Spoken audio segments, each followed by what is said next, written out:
Pozdravljene tako gledalke in gledalci, ki spremljate oddajo Županove minute, kakor tudi pozdrav vam, gospod župan Mestne občine Krško, gospod Janez Kerin. Lepo pozdravljeni. Gospod župan, kar nekaj časa je minilo, ko sva takole sedela in klepetala, zopet se je nekaj zadev odprlo, se še vedno dogaja in čas je za vaša pojasnila, za vaše odgovore. Pa če začneva tokratno oddajo kar z aktualno temo, ARAO, selitev sedeža iz Krškega v Ljubljano. Kako je prišlo do tega, bi tukaj kar navedla takoj v začetku že vprašanje, ki se navezuje na to temo, vprašanje našega gledalca, gospoda Petroviča, ki pravi takole. Želim, da v oddaji občane obvestite, ali je župan in občinski svet bil seznanjen z namero vlade. Vkolikor sta bila, katere aktivnosti sta izvedla. Vkolikor o tem nista vedela nič, pričakujem protest, vsaj po zgledu župana Brežic. Mislim, da o gradnji skladišča za radioaktivne odpadke v Krškem ne bi smeli dovoliti selitev v Ljubljano. Prosim za pojasnilo. Se strinjam z zadnjim stavkom gospoda Petroviča, da tega ne bi smeli narediti. Bom začel pa na začetku. Občinski svet in tudi župan Mestne občine Krško ni bil obveščen o tej nameravani selitvi. Dejstvo je, da je bila pač osnutek oziroma predlog tega odloka, ki ga je sprejela vlada, objavljen na e-demokraciji. Žal lahko rečem, nimam nobenih zadržkov, da se ne posipam s pepelom, je šlo to mimo mene izmed mnogih aktov, ki pač so objavljeni in pač kateri se sprejema oziroma obravnava na državnem nivoju. Ampak, ko sem ugotovil do te vroče teme, ko je prišli do mene, sem poklical določene deležnike, ki bi ravno tako, lahko rečem, morali vedeti, da se ta akt pripravlja oziroma da je ta predlog v obdelavi ali pa kakorkoli to v sprejemu. In so mi vsi kategorično zagotovili, da tega ne vejo oziroma niso vedeli. Tako da nas je več teh, lahko rečem, ki bi skoraj morali vedeti, pa nismo vedeli. Še celo več, včeraj na seji sveta regije 111. je bilo tudi s stališča, lahko rečem, državnega sekretarja jasno izdano stališče, da tudi on ni o tem vedel nič. Tako da, kar se tega tiče, je odgovor jasen, župan tega ni vedel, tudi občinski svet kot takšen, razen če kdo spremljal e-demokracijo, potem vedel, ampak ni pa to tudi ne seznanil oziroma te informacije posredoval do župana. Ja, vroča je tema predvsem z tega vidika, da v bistvu je skladišče v sami gradnji, se je začelo graditi tudi druga faza, je pred vrati, skratka mislim, da je že celo izbran izvajalec za drugo fazo, kakorkoli že, ne seliš nekaj iz kraja, kjer nekaj gradiš, ne seliš sedeža. Zato tudi sem včeraj predlagal razširitev dnevnega reda 111. seje sveta regije, ki je bila s strani ostalih županov tudi sprejeta, izglasovana in tudi smo potem obravnavali to točko dnevnega reda in na koncu tudi sprejeli v bistvu dva sklepa, katerega končna oblika bo v naslednjih dneh. Če pa povzamem, gre pa o tem, da smo pač proti selitvi sedeža ARAO iz Krškega v Ljubljano in pa tudi ta, da smo tudi proti vsem ostalim morebitnim posegom selitev drugih institucij, državnih organov iz Posavja, pa posledično tudi iz Mestne občine Krško, kamorkoli drugam. Vemo, vsi zgodila se je policijska uprava Krško, ki ni več in v luči tega, da ne bi bila morebiti kakršnakoli nadaljnji postopki v kakršnikoli selitvah drugih organov, smo tudi ta sklep sprejeli. Moram tudi povedati občanom in tudi vsem občankam pa občanom, da sem prejel tik pred začetkom seje,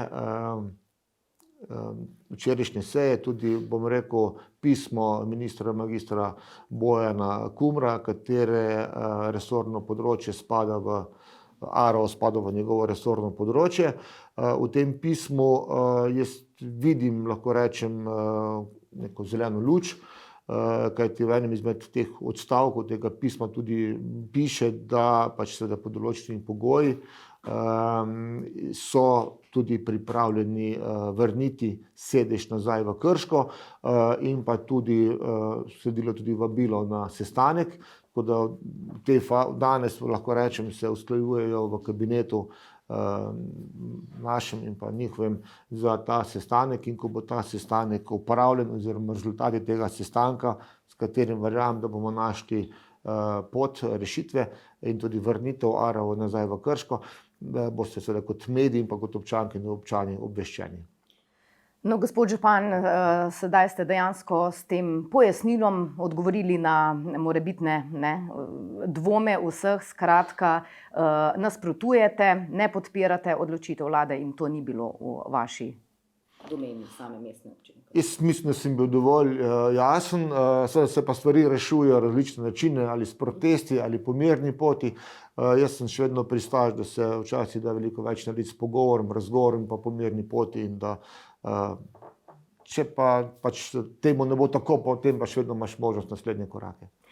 No, za vami je tudi seja občinskega sveta. Dnevni red februarske redne seje je bil precej obsežen, med drugim so svetniki odločali o novih cenah komunalnih storitev.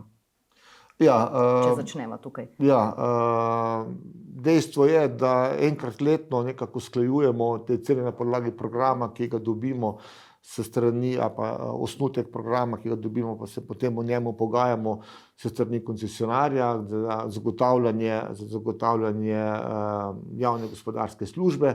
Med te spadajo tudi komunalni prispevki in pa seveda zadeve, ki se nanašajo okoli vzdrževanja cest, grobarin, pa seveda kanalizacije, kanalčin in tako naprej. In mi smo spogajali, lahko rečem, kar ugodno ceno glede na primerljivo cen ostalih mestnih občin in pa tudi ostalih občin, samo osnovno ceno, nekako od 4,2%, to, koliko je bila inflacija, lansko letna pa do 5%, odvisno imamo 3 kategorije. No, potem je bilo na sami seji tudi podan pobuda za subvencioniranje teh cen, tudi to je bilo potem izglasovano, sprav smo še za posamezne kategorije te cene komunalnih prispevkov znižali. Medtem ko, kar se tiče pa javne gospodarske službe, se pravi same vzdrževanje cest, tako je pa ostalo povišanje cen za 10%, glede na letno, stroški, ki so se povečali v tem obdobju in pa tudi inflacije. Lahko rečem, da tisto, kar bo subvencionirano, kaj je bilo izglasovano, subvencioniranje posameznikom, negospodarskim, se pravi fizičnim osebam pod določenimi pogoji, ki jih bom potem tudi navedel, pomeni, da bo nekje treba vzeti 130 000 evrov iz integralnega proračuna, se pravi, ta sredstva bomo mogli zagotoviti nekega projekta, v končni fazi vreča je ena, proračun je takšen, kakršen je in znotraj tega bomo mogli najti rešitev, tako da nekje bo treba vzeti, da bomo teh 130 000 evrov dopolnili. Drugače pa ja, jaz še vedno trdim, da imamo relativno ugodne cene komunalnih storitev in tudi to, da imamo, saj nimam pritožb, lahko rečem, do mene niso prišle, tudi zelo kvalitetno izvajanje javne gospodarske službe v naši občini. Vedno je lahko boljše, to vedno se rad tudi ponovim, ampak ko se pogovarjam z ostalimi župani, pa dobivam izkušnje tudi z tega področja, mi zagotavljajo, da bi tudi oni imeli tako, kot imamo mi, in cene in storitev, samo kvaliteto storitve. Zdaj pa, da bom konkreten, kaj pomeni te nove cene, ki so jo v občinskem svetu potrdili. Pomeni to, da višino mesečnega računa za povprečno 4-člansko gospodinjstvo, ki nekje porabi 12 kubičnih metrov vode in je priključeno na javni kanalizacijski sistem in je hkrati tudi uporabnik storitve odvajanja padavinske odpadne vode s strehe, približno velikosti 150 kvadratnih metrov, ima tudi urejeno zbiranje bioloških odpadkov, bo v letu 2024 ta cena mesečno znašla približno, ampak točno 68,43 evra. Če povem, koliko je bilo to v letu 2023, lahko rečem, da je to bilo 67,05 evra, torej mali porast. V primeru pa, da padavinske vode ne odvajajo v javni kanal, potem bo višina računa znašala 62,70 evrov. V letu 2023 je bila ta številka 61,42 evra.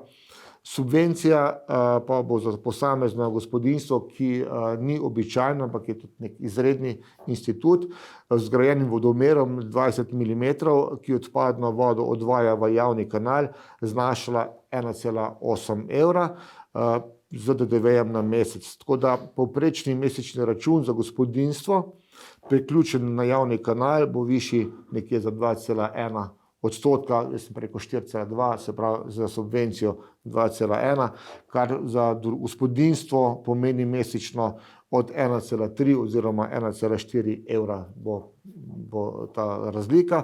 Sedaj pa, kot sem že rekel, bo pa Mestna občina Krško morala za kritje te subvencije nekje zagotoviti 130 tisoč evrov iz proračuna, ki bodo pač nekje druge pač manj na razpolago. Zdaj morda, če še povem podatek za povprečno 4-člansko gospodinjstvo z isto porabo in odpadno vodo odvaja v greznice oziroma čistilne naprave, pa bo račun znašal 50,25 evrov. V letu 2023 je bilo tak račun 48,21 evrov in bo višji, kot sem že prej rekel, 4,2%, kar vrednostno predstavlja 2 evra na mesec. Te uporabniki te storitve pa pač nimajo subvencionirane, pač položnice ne bodo subvencionirane, ker ne spadajo v to skupino. V redu, hvala lepa za ta pojasnila glede cen komunalnih storitev. No, ena od točk pa je bila tudi predstavitev delovanja Zdravstvenega doma Krško in delovanja zdravstvene postaje Senovo. Zlasti slednje, torej zdravstvene postaje Senovo, se je od tam upokojila ena od zdravnic. Občani pa so bili zaskrbljeni, da bodo ostali brez zadostne zdravstvene oskrbe v kraju. Kako je zdaj s tem? Ali je poskrbljeno za njeno menjavo? Bom začel malo širše, morda pa bom morda lažje razumljivo. Če spremljamo televizijske ekrane, pa verjamem, da vsi pa beremo dnevne medije, v Sloveniji imamo težavo z zdravstvom. Mestna občina Krško je tudi del Slovenije in tudi tu lahko rečem, da se srečujemo z izzivi takšnimi in drugačnimi. Glede na to, kar slišimo, pa kar vidimo, pa kar se pogovarjamo, sem še vedno mnenja, da imamo v Mestni občini Krško primarno zdravstvo zagotovljeno oziroma zelo uspešno in da skoraj lahko rečem vsi deležniki, ki želijo imeti svojega izbranega zdravnika, ga tudi imajo. Dejstvo je, da je ena izmed zdravnic odhaja oziroma zdaj že šla v pokoj, zaslužen pokoj, ki je bila pač delovala na ambulanta na zdravstvenem postaji na Senovem in informacija, da se ta ambulanta ukinja, je napačna. Ne ukinja se nobena storitev, se pa seveda kadrovsko išče rešitev za popolnitev te ambulante in verjamem direktorci javnega zavoda, da išče vse možne variante, kako ta manjko zapolniti in trenutno ga zapolnijo s tem, da nadomeščajo določenih dnevi, določenih urah to delovanje ambulantov z drugimi zdravniki. Rešitev ni najoptimalnejša, to se strinjamo vsi, vendar trenutno takšna je in težimo oziroma se prizadevamo, da bomo ta standard izboljšali, da bomo to rešili. Jaz sem tudi prejel na to temo apel pisma Društva upokojencev Senovo in takoj sem tudi stopil v stik z člani, s predsednikom in naslednji teden v ponedeljek imam sestanek z gospodom predsednikom tega društva, kjer bomo tudi si izmenjali stališče in sama dva pogledala, kako morda pa najdemo neko boljšo, optimalnejšo rešitev, seveda v sodelovanju z direktorico zdravstvenega doma. Skratka, tako bom rekel, no, da noben ni pozabil na Senovo, daleč od tega. Prizadevamo si, da bomo ta problem čim prej rešili. Koliko sem pa seznanjen, je pa že tudi velik del teh pacientov iz Senovega našlo svojega drugega zdravnika v javnem zavodu v našem in podpisalo izjave, skratka, da se ta zgodba nekako uspešno odvija. Želeli bi prej, ampak zadeva se pa rešuje. Vsaka stvar rabi svoj čas, tudi ta, in jaz verjamem, da nobena juha se tako ne poje vroče, kot se skuha, in tudi tukaj rešujemo in jaz verjamem v rešitev. Gospod župan, odzvali ste se tudi na osnutek uredbe o vodovarstvenih območjih za javno oskrbo s pitno vodo občine Krško, ki ga je v javno obravnavo dalo Ministrstvo za naravne vire in prostor. V odzivu ste zapisali, da je uprava mestne občine Krško uredbo preučila in ugotovila, da bi imelo sprejetje uredbe o zaščiti vodnih virov posledice na različnih področjih. Tako kot ste rekla. Sama uredba je, lahko rečem, osnutek uredbe, govorimo, akt, s katerim se na mestni občini Krško zagotovo ne moremo strinjati, in v tem pogledu, v tem kontekstu smo pozvali, lahko rečem, vse deležnike, ki jih ta uredba lahko tako ali drugače prizadene. Naj naštejem nekaj njih, od predstavnikov gospodarstva, samih gospodarskih družb, mestnih četrti, krajevnih skupnosti, Ministrstvo za obrambo Republike Slovenije, prebivalce. V končni fazi smo želeli spodbuditi in tudi dobili njihovo mnenje, njihove pripombe, katere smo nekako združili in v zakonitem roku, ki bi določen časovnici za dati pripombe in pa mnenja na to osnutek uredbe, tudi podali. Mi smo v prvi fazi, da bi to naredili še malo boljše, lahko pa kvalitetnejše, kakorkoli že, prosili, da bi nam podaljšali časovnico za oddajo teh mnenj in pa pripomb. To nam ni bilo pač odobreno sicer, ampak kljub temu jaz mislim, da smo zbrali kar maksimalno in kvalitetno in kvantitetno mnenja in pa pripombe na to njihov osnutek uredbe, in da smo zdaj v fazi, ko te naše pripombe in pa mnenja usklajujejo. Sem se pa v tem kontekstu tudi želim srečati z pristojnim ministrom in tudi tu lahko rečem, da delujemo proaktivno in da usklajujemo datum. Morda se sliši tako, ampak vsak ne more vsak dan iti kar nekam, nek sestanek, tako da verjamem, da bomo to zgodbo, kar se tega tiče, tudi nadaljevali. Je pa dejstvo, je ta uredba takšna, kakršna je, ni dobra za nas, ni dobra za gospodarstvo, ni dobra za kmetijstvo, ni dobra za širitev naše mesta, tukaj lahko rečem kot mesta. Vsi se zavedamo ali pa se moramo zavedati, da z umeščanjem energetskega objekta, ki lahko rečemo, da je tukaj, se nam določeno območje občine kot tako nekako omeji dodatno. S to uredbo, če bo sprejeta, jaz upam, da ne bo v taki obliki, normalno, pa se nam zapira dejansko drug razvoj na drugem delu naše mestne občine in pa tudi po končni fazi kmetijstva, po Krškem polju delno in pa tudi na področju oziroma na območju krajevne skupnosti Koprivnica in pa Senovo.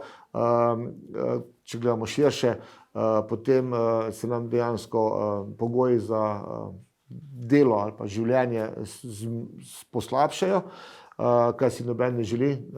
Prvi sem tisti, ki sem temu proti. Seveda pa moramo imeti tudi to, da je voda kot taka je ustavna kategorija in da tukaj smo zdaj v nekem sredinskem polju med gospodarstvom, kmetijstvom, širitvijo in pa rekel, pitno vodo, ampak jaz res sem optimist in res verjamem, da vedno je rešitev v vsakem izzivu, v vsakem problemu in da ga bomo našli. No, če ostaneva še pri okoljskih temah, prejšnji teden ste se udeležili sestanka z vodstvom družbe Vipap, o čem je tekla beseda in kaj ste pravzaprav to rekli? Moram povedati, da se sestanek bil tokrat sklican na povabilo predstavnikov družbe Vipap, kar jemljem kot en korak k napredku, bom rekel, samih pogovorov. Tema pogovora pa je bila v glavnem, glavnina pogovorov se nanašala na sprejete sklepe izredne seje, ki smo imeli v občinskem svetu. In iz sestanka je bilo lahko razbrati, da so sklepi v bistvu realizirani. Na to temo je bila potem tudi soboto, naslednji dan, seja, okrogla miza, bom rekel temu, pa panelna debata okoli samega Vipapa, kjer sem določene stvari teh zaključkov tudi predstavil širši javnosti, že tam. Tako da nekako sem stališča, da edino tako z dialogom, z izpolnitvijo posameznih okoljevarstvenih zahtev, normativov in spoštovanju tudi zdaj sprememb zakona o varstvu okolja 2A, ki je bil sprejet pred dnevi, da bojo situacije z čistega zraka v Krškem oziroma predvsem na Vidmu se bo izboljšala in bo boljša. Gospod župan, v vsaki oddaji nekako se dotakneva še dveh odprtih projektov, pa deva se še tudi tokrat na kratko. Bazen Krško, dokumentacija je popolna za pridobitev gradbenega dovoljenja. Dokumentacija za pridobitev gradbenega dovoljenja za osnovno šolo dr. Mihajla Rosdoharja pa je tudi že pri koncu. Tako kot ste rekla, tukaj sem vesel, da te postopki tečejo tako, kot smo planirali, v skladu s časovnico, da je obe gradbeni dovoljenji sta v bistvu pred izdajo, bazen je malenkostno bližje, za osnovno šolo dr. Mihajla Rosdoharja je pred vrati, tako da sledimo časovnici in verjamem, da se da, da bomo glede na to, kar smo se pogovarjali, pa dogovorili, pa v bistvu v končni fazi lahko tudi nekako v narekovajih obljubili našim občankam in občanom v tisti časovnici tudi realizirali. Počasi se naša oddaja Minuta z županom bliža koncu, pa morda še prihajajo toplejši dnevi. Če se peljemo skozi mestno občino Krško, vidimo, da potekajo že zunaj dela, čiščenje, urejanje okolic in tudi ljudje smo nekako s toplejšim vremenom. Imamo več volje za razne projekte, več idej v nas in mestna občina Krško je nedavno nazaj objavila dokumente za prijavo na Moj projekt, ki je del participativnega proračuna. Do sredine aprila se zbirajo prijave, morda kak poziv z vaše strani vsem aktivnim občanom. S tem je tudi kar nekaj dela, ne? Ja, absolutno je s tem kar nekaj dela. Lahko rečem, da se zdaj smo v realizacijah mojih projektov, ki so jih občani izglasovali za lansko leto, se pravi, gradijo se stvari, ki so jih bila izglasovana, nekatera po posameznih fazah, nekatera v celoti. Sredstva za ta namen so pripravljena, lahko rečem, govorimo o 210 tisočih evrih za posamezno območje. Mestna občina je razdeljena na 7 takih območij in temu tudi nekako sledimo razvoju, enakemu razvoju vseh delov občine, glede na število prebivalcev pa tako naprej. Tako da jaz jih pozivam, da dajo svoje predloge. Ni to samo šport, rekreacija, to je lahko zdravje, zaščita, skratka nabor teh idej je lahko širok. Vsa te ideje gre potem preko komisije, 5-članske komisije, katero sestavljajo poleg, bom rekel, direktorci občinske uprave, tudi predstavnik starejših, predstavnik mladine in pa dva turizma in pa še enega področja. Skratka, da imamo širši pogled potreb in pa možnosti za umestiti te projekte, in potem na podlagi tega izbora bo šlo ven glasovanje. Glasovanje bo ostalo tako, kot je pač bilo, ostalo bo elektronsko in pa tudi fizično, za tiste, ki pač nekako lažje smo navajeni, če kakšen papir imeti. Tako da jaz verjamem, da bo ta projekt potem sredina aprila uspešno zaključen in potem seveda počasi priprava dokumentacije in pa naslednje leto realizacija. Gospod Janez Kerin, hvala še enkrat za vsa vaša pojasnila. Vam, cenjene gledalke in gledalci, pa le še to, če imate še kakršnokoli vprašanje, se nam oglasite. Čakamo na vas na elektronskem naslovu povejzupanu@eposavje.com. Do naslednjič pa srečno.